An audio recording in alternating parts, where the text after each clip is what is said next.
Hi friends, అందరికీ ఈ కాయ ఏంటో తెలుసు కదా, అదేనండి పనసకాయ. సీజన్ వచ్చేసింది కదా పనసకాయ.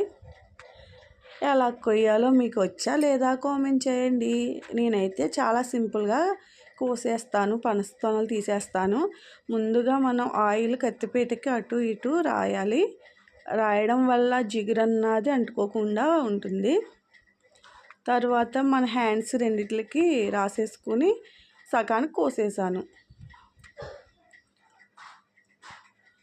అలాగే ఈ పైన వైట్ పార్ట్ ఉంది కదా, అదంతా తీసేస్తే తొనలు ఈజీగా తీసేయచ్చు ఎవరైనా సరే.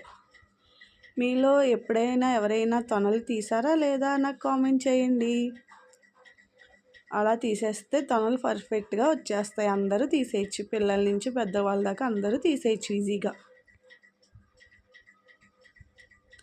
ఎమ్మి పనస్తొనలు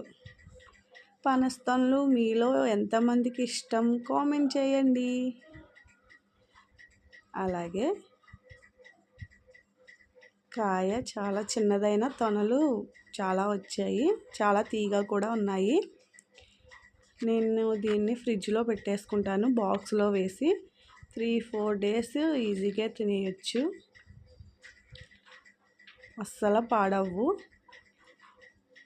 మీరు కూడా ఫ్రిడ్జ్లో పెట్టుకొని 3-4 డేస్ హ్యాపీగా తినేయండి.